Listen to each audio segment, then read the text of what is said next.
네, 코스닥은 또 상승 반전했습니다. 상승 하락을 오가면서 뭐 치열한 신경전이 있는 거죠. 예, 밀리면 사겠다. 이 정도면 좀 팔아주겠다. 이런 새들이 지금 시장에서 충돌을 하고 있는 그게 시장이죠. 한쪽 의견만 있으면 시장이 안 되는 거죠.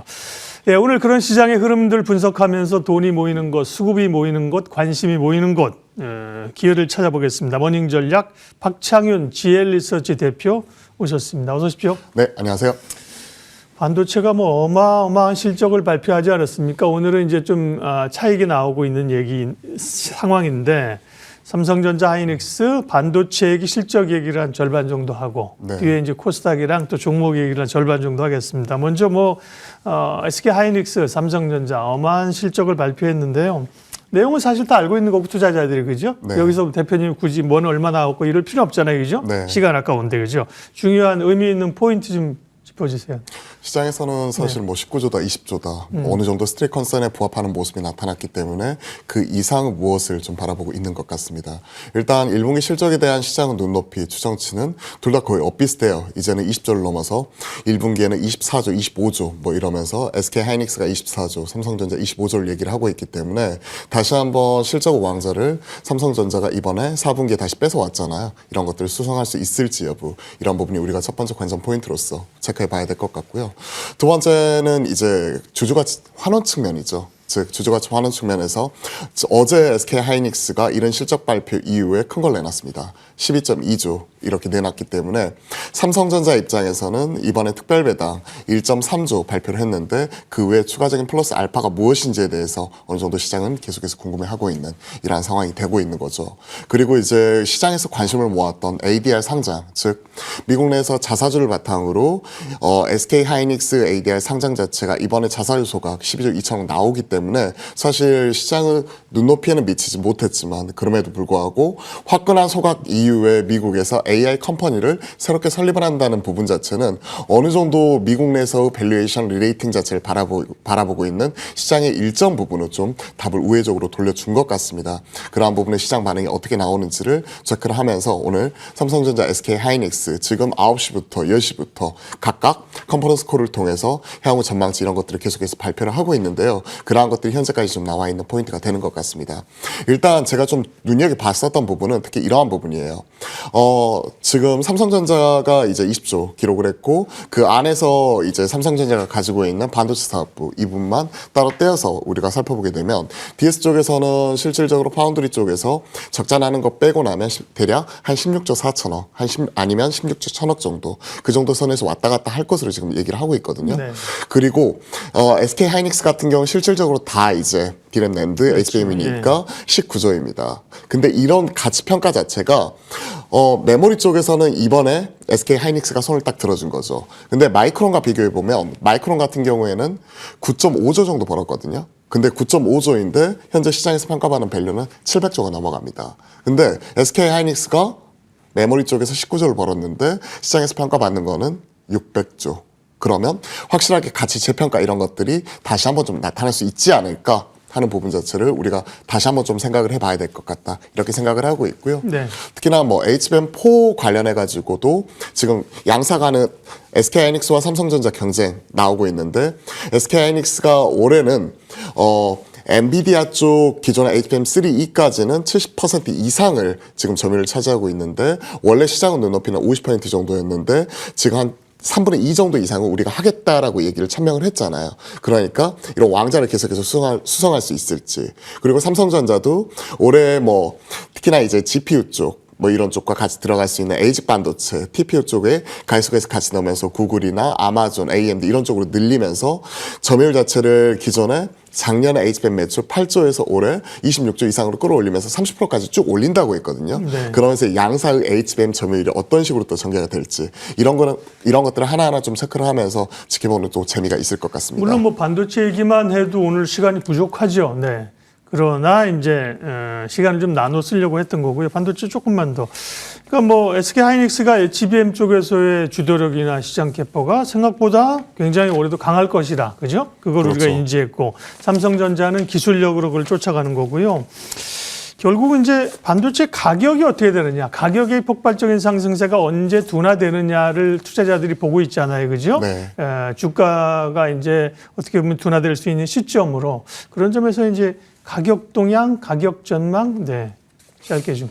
일단 가격 같은 경우에 작년 9월부터 폭발적인 디램 가격의 상승 자체가 가파르게 나타났었죠.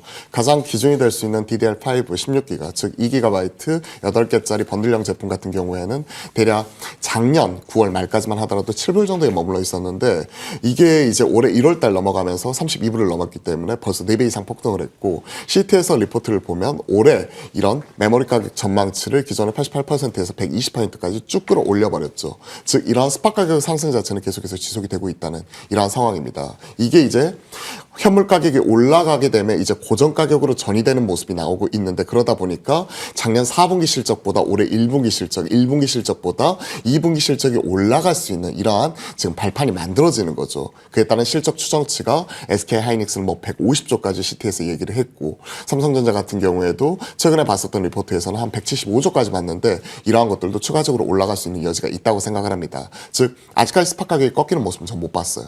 그러한 흐름이기 때문에. 그렇죠. 그렇죠. 예. 그러한 모습이 언제 꺾일지 쉽사리 예단하기는 어려울 것 같습니다. 예.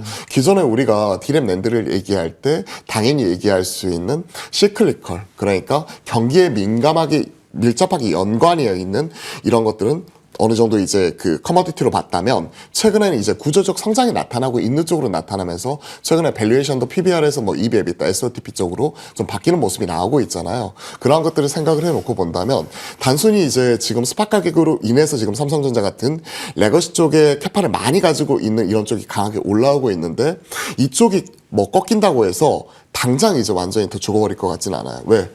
최근에 이쪽이 만약에 약간은 쉬어간다고 하더라도 구조적 성장이 계속해서 나타나고 있는 가운데, 오늘 일론 머스크 입을 통해서도 이쪽 병목에 대해서 계속 얘기를 했잖아요. 지금 오늘 아침 같은 경우에도 거기 플러스 HBM도 구조적으로 꾸준히 성장하는 부분이기 때문에 저는 메모리 가격 상승 자체가 올해 상반기에서는 좀 꺾일 것 같지는 않다, 이렇게 생각을 하고 있습니다. 네. 다음 코스닥 얘기하겠습니다. 반도체 뭐 엄청 강하고요. 오늘 조정도 뭐 그야말로 조정이죠. 숨고르기인데, 투자자들은 뭐 그것 플러스 코스닥의 강세 흐름이 얼마나 연속성 있게 어느 쪽으로 갈 것이냐는 것이잖아요. 예. 코스닥 전략, 코스닥 내에서의 주목 섹터 얘기해 주세요. 코스닥 같은 경우에는 지금 사실은 코스닥 ETF, 즉 코스닥 150 종목을 추정하고 있는 ETF나 여기에 레버리지를 씌운 이런 ETF를 지금 수익률 쫓아가기는 그죠? 어려울 것 같습니다. 네. 급등 아니면 급락. 지금 뭐 5거래일 동안에 개인들의 순매수가 7조 원 이상 잡히는 거고, 기관들이 역대급 순매수, 기관이라고 쓰고 실질적으로 그 내용을 들여다보면 금융투자 중심의 개인의 ETF 순매수성 자금이기 때문에 이러한 모습이 계속해서 나타날 수 있다는 거죠. 그러면서 이제 7조 원을 썼으면, 뭐 5거래일 동안 7조 원을 썼으면 투자자 예탁금이라도 줄어드는 모습이 나타나야 되는데 사상 최초로 지금 100조 원 넘어갔잖아요. 그 이상으로 리필되는 속도가 좀 더 빠르기 때문에 오히려 최근에 트럼프 타코에 흔들리고 이런 변동성이 흔들리는 모습이 나타나면 오늘은 빠른 리바운드에서 확인할 수 있듯이 빠지면 사겠다 하는 대기 매수의 수요가 어마어마한 것 같습니다. 그렇기 때문에 코스닥 투자 전략은 간단합니다. 심플합니다. 지금 현 시점에서는 코스닥 150, 뭐 ETF나 레버리지나 뭐 이러한 ETF 상품들을 적극적으로 활용을 하면서 오히려 좀 빠지면서 하자. 급하게 올라갈 때 쫓아가기보다는 이렇게 대외적인 트럼프 입을 통해서 얘기가 나올 때 크게 흔들린다든지, 아니면 시장이 ETF 레버리지나 이런 쪽을 복사를 하면서 뭐 2배 이상 뭐 샀다 팔았다 하는 과정 속에서 예. 그만큼 회전율이 높잖아요. 그럼 급등 아니면 급락이 당분간에 이런 변동성 장세가 나타날 수 있거든요.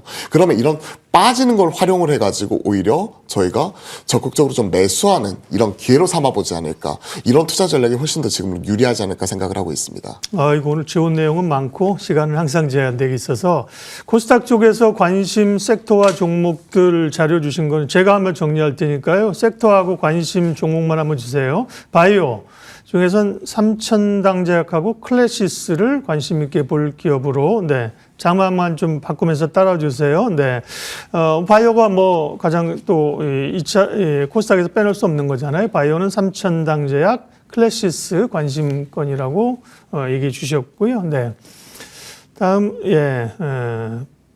반도체. 예. 자막이 못 따라옵니다. 네. 반도체는 소부장이잖아요. 반도체 소부장 쪽에는 리노공업과 원익 IPS를 관심 있게 볼 기업으로 네, 보셨고요. 로봇도 빼놓을 수 없는 섹터죠. 로봇은 레인보우 로보틱스, 로보티스, 그리고 2차 전지는 에코프로 BM을 관심주로 하나하나 다 사실은 볼만한 거리가 있는데 그러다 보면 뭐 시간이 안 돼서요. 그렇죠. 네. 그래서 지금 말씀하신 쪽 쭉 이제 다 관심 영역 쪽 관심 기업들을 제가 정리를 해드린 거고요. 그 중에서 오늘 한 종목도 관심주를 좀 꼽아보겠습니다. 지금 말씀해주신 종목의 공통점은요. 시가총액 코스닥 150을 추정하는 ETF를 말씀을 드렸잖아요. 네. 그러다 보니까 그 안에서 시가총액 상위 20위권 안에 들어가 있는 가장 핵심적인 종목이라고 좀 이렇게 좀 체크를 해드리면 좋을 것 같고요. 거기에 더해서 코스닥 시가총액 20일 넘어서 이제 50위까지 확장을 시켜보면 아직까지 상대적으로 좀 덜 오른 종목 찾기 이런 부분을 좀 체크를 해보면 좋을 것 같은데 그러한 측면에서 오늘 제가 관심을 가지고 있는 종목은 ISC입니다. 리노공업 같은 경우에 신고가를 갔어요. 익히 알고 있다시피 리노공업, ISC 둘 다 테스트 소켓하는 기업인데 리노공업 같은 경우가 마진 자체가 훨씬 더 높죠. 특히나 에이직 반도체, 비메모리형 커스터마이징 할 수 있는 반도체 테스트 소켓 R&D 쪽에 주로 쓰이는 쪽이기 때문에 고마진을 추구하는 쪽이고요. 지금 오늘 말씀드리고 있는 ISC 같은 경우에는 이런 리노공업이 잘하고 있는 포구 타입이 아닌 실리콘 러버 타입의 대량 양산이 가능한 메모리 쪽에 쓰이는 테스트 소켓 쪽이라고 생각을 하시면 좋을 것 같습니다.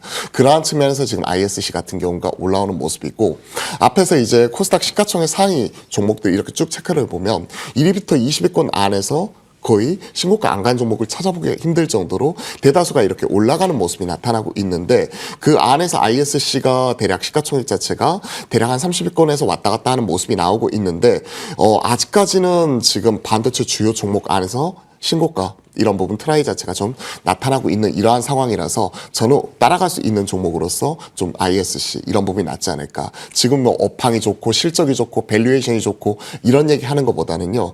지금은 수급의 힘, 유동성의 힘으로써 지금 ETF 이런 패시브 자금을 추정하고 있는 이러한 흐름을 따라가고 있는 수급장이다 보니까 예. 거기에 맞는 투자 전략이 좀 더 맞는 것 같습니다. 가격 전략 좀 주십시오. 일단 가격 전략 같은 경우에는 지금 현재 13만 5천 원 전후에서 지금 형성이 되는 모습 자체가 나타나고 있습니다. 일단 현재가 부분에서 일정 부분은 초병 정도 띄워놓고 좀 체크하면서 분할 빠질 때마다 분할 매수 이런 부분이 좀 나타날 것 같고요.